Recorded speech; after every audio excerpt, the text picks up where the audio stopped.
a gap which lasted for almost 6 years. Later in 2007, I started with my PhD program in the same department, pharmaceutical chemistry, with a project approved by the Department of Science and Technology, Government of India.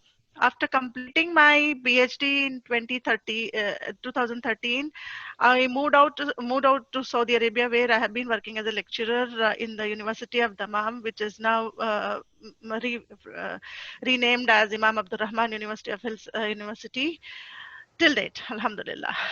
Alhamdulillah. Okay. So, what motivated you to go for this field? What motivated me? Well, as you have stated in your ad, it's a white coat warriors on the front line, saving life, and their importance goes far beyond that. Having to continue with that, it is the discipline, the ability to serve the public, helping and relieving the vulnerable of their health conditions, and bringing a smile on their painful faces. Reciprocally, the amount of respect, thanksgiving attitude from the patients as well as their attendees was is beyond explanation at personal level. So when you get at personal level after serving and you get to so much of happiness, of course that is something which is most desired.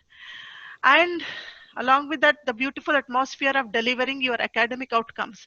I think this is perhaps the only field where one can exercise his or her learning outcomes directly from the lecture halls or from the laboratories into the work field, like the hospitals or dispensaries or something of this sort. So that atmosphere of delivering your outcomes with serious dedication attracted me to this field. Along with that, the satisfaction what you get it from serving, as well as in turn the lucrative the packages what we have, of course it attracts everyone, which attracted me too. What more a professional can ask if he was pleasure and satisfaction from his or her own profession. And in this field, continuous advancement in research, as the times are proceeding with the continuous advancement research in technology, the need and the requirement to keep us educating, updating ourselves with the latest advancement what is happening around the world, which is also one of the factor which attracted me more. Perhaps I could say this is the only profession where you can be in a continuous learner to serve your field, I mean the patients better, or to the people in this field better. Last but not the least, as I said, employment opportunities in the field, which are quite broad. As it is a technical education, it was expected that we will be placed well. That was one of the last point which attracted me to be in this field.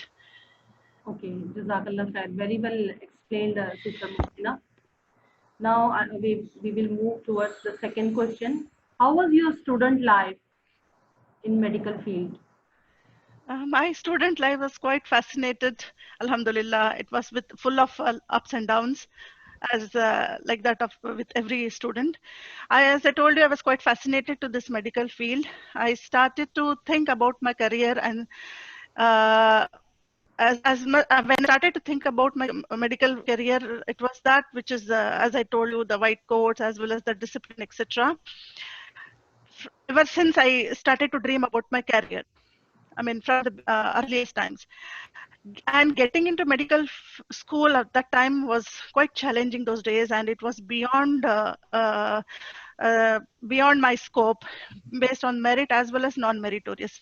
The non-meritorious seats were beyond my scope, hence joining into a allied field that is called paramedical field like pharmacy was the need, especially after having to know that the course or the degree which I'm going through is a multifaceted field which opens up many opportunities based on individual interest to exercise one's learning outcomes. This became a passion and dream. Be it from starting from various departments, what we have it in this field, that is synthesizing a new drug. Yes. Hello. Yes, Mrs. Mustina.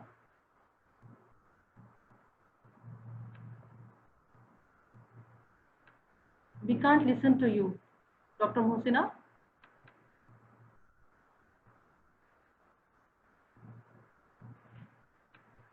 Yes, Dr. Muhsina.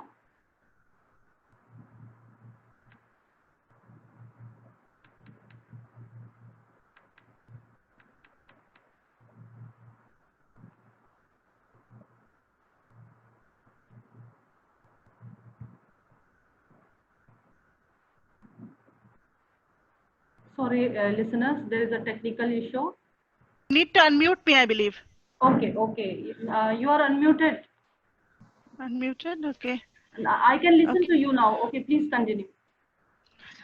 Yeah, as I was saying that there's the multifaceted field which I was into it, starting from either it is a synthesizing a new drug from natural source, very natural source like plant or animals, or semi-synthetic roots or synthetic roots, which is called research wing. We have this one. Then coming to the identification of the synthesized drug or identified drug, new drug, and then the analysis for its efficacy, like that of purity or efficiency of that particular drug, which is called quality control and quality assurance wing. And connecting to that, there's something called formulation of dosage form, that is called as a pharmaceutical wing, where we exercise synthesizing a synthesized drug into dosage forms like a tablet or a capsule, syrup, injection, suppository, nasal drop, inhaler, nebulizers, etc. All forms what you see in the pharmacy. That comes in the pharmaceutical dosage wing. Then checking the mode of action of the particular about drug, what it does to the body, what mechanism, how it acts, how it transforms, how it exhibits its actions. That is also a pharmacological wing where we check all this, and checking the monitoring the toxicities, incompatibilities, and drug adverse reactions. That is also a adverse drug reaction wing. Then finally, there is something called pharma marketing unit, where you take care of sales and distribution of the patterns of the drug in par with the regulatory bodies like drug control department, who set up rules and regulations to exercise the distribution, the sale, the setting up the price, as well as checking out their quality, efficacy, the shelf life, etc. in the pharmacy sectors, including hospitals. And they also deals with the licensing and manufacturing of even the sales unit in the manufacturing sector also. Then checking out the misuse and the guidelines provided by the body in relation to storage. That's very important aspect, like especially with the biological drugs and when the vaccines and the seras, what we keep it in this one. As well as the malpractice, if at all any, in medicine or in the pharmacy outlets, the pharmacy shops outside, apart from hospitals. And the last but not the least, collective of the all above sectors, which I mentioned just now, that is preparing and molding all the above professionals, which is none other than the field of teaching. So this is something which is very, which is why I was chosen there. And not only this, over a period of time, this profession, especially the pharmacy, has evolved to such a great level. The clinical touch, what is of this field, has broadened the scope of pharmacy profession beyond those which I mentioned earlier, like the research wing, the dosage form wing, the quality assurance, as well as marketing or pharmacokinetics or dynamics wing. Today, the clinical pharmacists in the West, Europe, and in many Gulf countries treat clinical pharmacists in par with that of the physician. Here, in fact, these are the ones who better have complete knowledge related to the dosage form to the particular patient, giving proper medication, checking their toxicity levels, checking their incompatibilities, and their case histories. If it is so, they will mean to say that they work as with par with that of the physicians. So that has broadened the field now. Then we have counseling sessions, especially to the psychiatric patients, geriatric patients, of various degrees and levels. Ji. Okay. So you are telling that you have turned from pharmacy towards teaching field. So see, teaching pharmacy, it is pharmacy is already there, everywhere. Like even if I'm teaching it, we will be, preparing the future pharmacist into the fields, so that is also a kind of service which is required to be done, right? Like everybody, everyone can't be working as frontliners, so there should be somebody to prepare them. So we are doing that Yes, job. yes, yes. Yeah, mashallah. Because it's a teamwork actually. Yes. Because the doctor prescribes the medicine and actually behind the scene, you people, you work hard. Yeah, all the paramedic staff, alhamdulillah, in that Mashallah. matter. Okay. Ji. Now our next question is, which profession do you think is the most respected one? And according to current situation, I'm asking. See, as per the current situation, let me begin by answering this. This all the professions are, the respected ones in my view, in my personal view, and it is the way how we take it. How we did. In my view, even the sweeper as well as a cook, whoever is there who takes up this profession needs to be, if he is doing his job perfectly, that will be a noble and that will be appreciated. By saying that, let's get real here. See, everyone has a preset that has been fed into our minds that no profession is better than another, and what not. I partially agree with it too. You are not entitled to be being respected just because you are in a particular field, as I said earlier. But there are other factors that come into play when we say this. That is the most major one is the societal factor. Let's face that in a community or a society which gives respect only to those kind of professionals that serves them, it serves the community, and the debate on whether it is right or wrong is beyond the topic of our discussion, but it is inevitably a reality. Okay, it is an inevitable reality that community respect is garnered around those professionals who actively and visually serve them, as we can see in today's scenario. Therefore, it is wrong to call doctors or nurses or the pharmacists and other paramedics as the noblest of all professionals. But without a doubt, a much greater share of respect is granted to those professionals. And maybe this is partly justified by the fact that it is selfless service and practically determines the health of a community at large. Hence, medical and paramedical fields, they have attracted attention since age, and the service provided as a doctor in medicine has always been considered noble in our culture as well as in our societies, which has proven today, as you can see in front of us in this pandemic, where most of us are sitting at home. These white coat warriors, as you have quoted, and paramedics are in the front line in the battle of a pandemic, taking care of patients at a time, when their family members are themselves not willing and coming front to take care of them, serve them, and when they die, to bury them and to carry their last rites.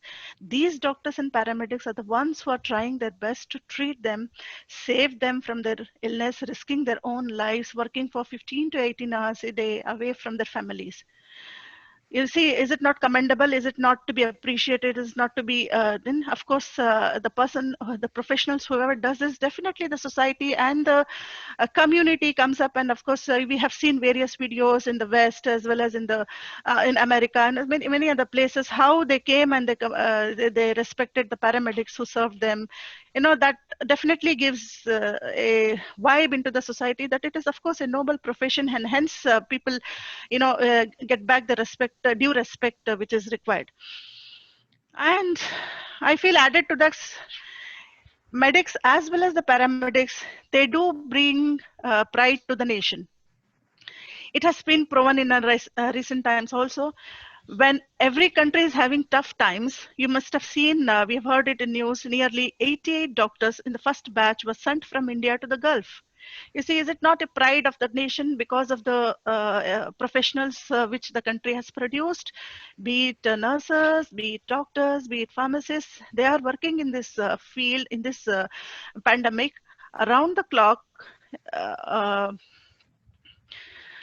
Hello, yeah, around the clock, and then their support, and they are fighting this pandemic to extend their services internationally, and the demand for this excellent professional service rapidly is growing, and the globe, around the globe, and which is which is seen by the statistics.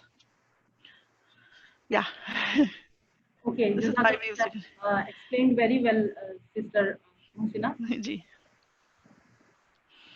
We will move to the next question.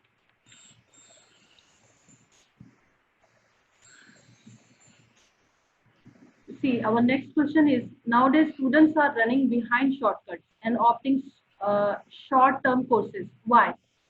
What is your opinion regarding this? Yeah. See, in this field also, let's get a little bit real. Being in the medical field or studying medicine is not an easy task to begin with. It requires dedication, adherence to the goal, which requires continuous hard work to reach there. We all agree to that, right? But also it requires continuous honing of skills and practice throughout your career, continuous medical education in order to tune into the times we live in. As well as with advancement in the research and technology, we need to be updated every now and then, and that's not very easy for every single individual. So first of all, getting into this is quite woe, and moreover, it is requires continuous, and we need to be in par with that of the advanced techniques.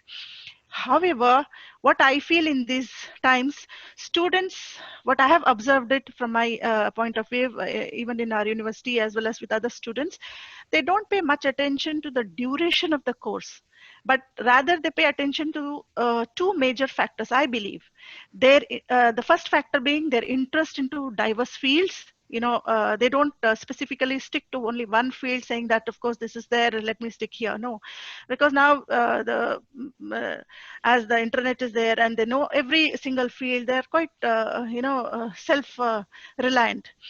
Ease of getting into the profession, this is also one of the factor. So when they find that it is quite difficult, so they might they might not wish to. Now once again, a student interest is the one which plays a major role here. Now, when we have so many diversifying fields and social changes that has been brought into the field, I mean, into the society, students have a varied range of subjects to choose from. So they don't stick to only the traditional, the noble profession. They wish to go elsewhere. They wish to go explore every single subject, whatever is available, whatever they see onto the in the world today. Other minor factors, what I feel could be lacking of normally setting up goals by the parents from the beginning. This is something which may be lacking, so they simply go schools and they go on and on and on with the studies, and or maybe it's a lack of awareness to the parents itself, that to set up goals from the beginning, that with a little bit of pushing, that this field is good and this is something which serves this kind of push-ups, what we keep trying to keep our children. So that may be lacking, one of the minor factor I can say, that is setting up goals with the parents is not sufficient, and the lack of awareness themselves to the parents. The second factor could be the matter in which getting into medical field has made out to be. The cutoff percentage which has led out by the boards, 99.8, 99, etc. So it is not every child's cup of tea to get into this percentage, as well as to study so hard and crack NEET, or maybe this could be one of the factors. And one could be, another could be the children are quite matured enough at this stage when they are in +1 or grade 11th grade and 12th grade. They're mature enough to know the financial position of their parents, right? They do not wish to burden them, rather they know that, and if they express their views, and if they are not having so much, if they are not able to make up, they know that how much of stress they're going to give it to the parents by when they're not economically sound. This might be one of the reason, and that's why the students, they don't wish to burden them, and rather take a shortcut, choose to get into other fields which they find it easy. These are some of the factors in my view which are responsible for students taking shortcuts and opting for the short-term courses. And as far as you say, what is lacking in them and what parents should do and teachers should do. To answer this, you see, I have with my view that this is the place, this is the time, or when a teacher and a parent together in coordination can work. That is, teacher at a school and parents at home starts their coordination can shape the future of the child's career. This is my view, as I have personally experienced myself being a mother of 3 children. I know they're teenagers and how does it. Mhm. Yes. And I have observed that most of the students, they want This is how. to have good money in younger age. They think medical field is, it will take long time to earn the money, and And that's but why we they take the shortcut. yeah, we need to tell them, we need to update them that of course they might think it in that way, but at the end of the day their fruits, what they're going to get it after finishing, is far beyond what they would have expected with a short-term course, Yes. right? Mm. Yeah, that is also there, and that will not serve them much. And if they have taken it, and for example, if a child has finished off the school and if he has taken and he gets into a job, of course the lucrative level is quite high. So Mm. that needs to be fed into the child of the parent that look, today you must be thinking in that way, but it is not the fact. Yes, yes. And I have Yeah, felt that this is a very respected field, and nowadays this trend is out. They are thinking that to be respected is not important. To earn money is important for yeah, students. we need to. Yeah, So, we need to teach them that respectful yeah, job. that's what. Hmm. See, actually, painting everyone with the same brush is also not applicable. See, every student has his or her own level of, You're right. how much he can take and how much he can contemplate. And it's based on the interest. Gone are the days when we were there and we used to, like whatever our parents used to say, we used to listen, and maybe not, even if we know it, we wouldn't speak out. Today, the children are not like that. They have their own mentality, they have their own views, they put forward and they don't listen. And if you keep pressing, they will never listen to us. So what I feel is the coordination, what I was talking about, the parent and the school teacher, they should start observing the child from their school level. And there are teachers, I know, seen the teachers, they are so good at doing this job. So they identify, they observe the child, and they identify the talent or the interest what the student bears. And now the parent also at home, when they keep asking them or pressing them and checking their level of what is their interest, and slowly kindling the interest in the field of whatever medicine, that also can be a, that also can garner. Yes. I somewhat disagree with the statement that I have heard from most of the parents. Most of the parents, they say, let the child decide what he wants to be. I disagree with the statement to some extent. It might be true in some cases, but given the fact that how many kids are capable of deciding what they want, not every in their primitive stage, the children at their primitive stages of growth and development will not have so much of decision making capacity. Yes. And you see, and they shouldn't be left out as such also. So let them decide what they want. You need to, have a strike a balance. On the contrary, also, I would say that forcing the children by pushing the parents' choice on them is also not acceptable. Like, for example, I Definitely was a once bad. upon it. Ji. Just say, for example, I wanted to be a doctor. Sometimes, due to some circumstances, I haven't been, and now I want my daughter or my son to be. No, that cannot happen, because the child is an individual with his individual thoughts, with his own interests, with his own capacities. So now you can press a little bit, you can say them, or you can plant a kind of interest in him, but ultimately it is his choice. Otherwise you can't have the results, or you can't have the outcomes. We have seen it in Three Idiots also. Examples are there. I don't have to quote them. Just because a parent wishes to push their choice on the child does not mean the child has to go into that field, nor let them decide on their own. There should be a striking balance between these two. I would say that it is the child, what I was pressing it, it is the school teacher at school who will observe slowly and identify hers or her potential in that particular student and interest, and the parent also. And We will move to the next question, Sister Muhsina. Ji. Next question is, What students and parents should do for this, means to overcome this? We were having the same discussion. Uh-huh. See, as it is it is up to the determined parents to ensure that their kids are up to the mark in terms of academics. So we cannot be pressing it, but we need to have a continuous, look out at them to see to it that they are done with their academics in at least all around end of the result that is beneficial to the child. Second, I think it is constant act as reminders to aspiring future medical professional. You keep telling them to work hard, that they need to take up this, etc. And they should put their best efforts to act as supporters. Parents should also give their children appropriate support, guidance at times, a little bit of free time to cool the kids off, especially today with the mobiles as well as with their free, so-called free time. This complete routine of parent and healthcare and student response can, I think, help aspiring the students by, helping them realize their affinity to their medical field. They get motivated with this. Then a healthy and a balanced academic routine, which is beneficial to them, and motivating their willpower in the form of support to help realize their dreams, that you can do it. It is not a big deal. And don't say that it is very lengthy. Even if it is a 5-year term course or a 6-year term course, you can do it and you have the potential to do it. So this type of, building self-confidence in a student is very important right from the beginning. Of course, maybe not this field, some other field also. This is something which I feel parents should do it.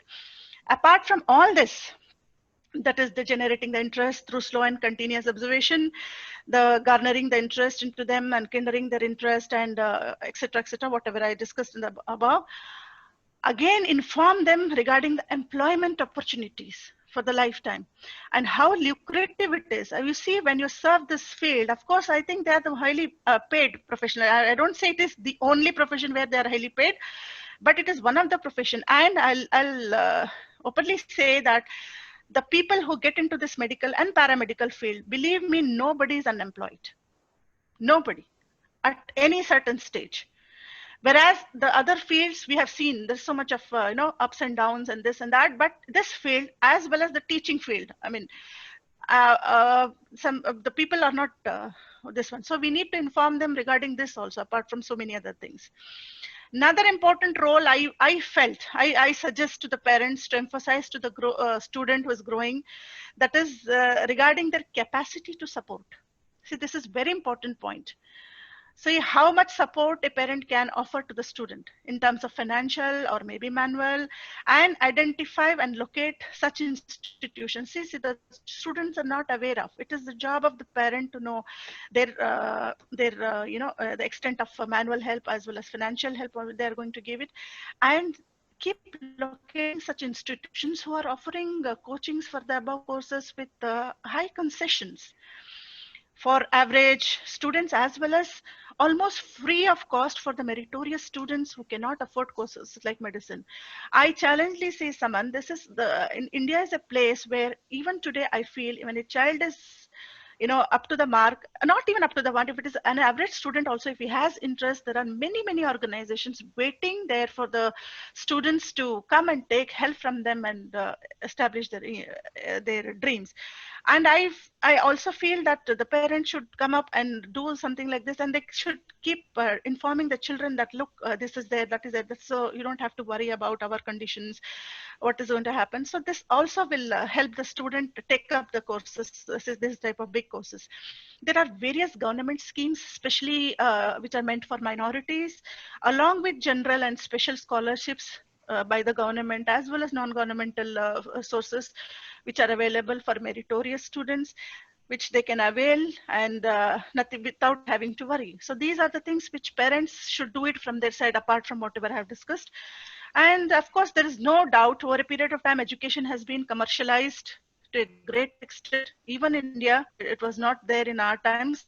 But at the same time, it is very important for us to know also that these type of organizations are available, and we can take help from them, and help our children identify, locate identify their potential, and make a better use of there to help them pursue their careers. Ji. Okay. So you have explained very well, and I hope students and parents, inshallah, they will follow these instructions or these suggestions. And dear students, if you have any questions, please write it down.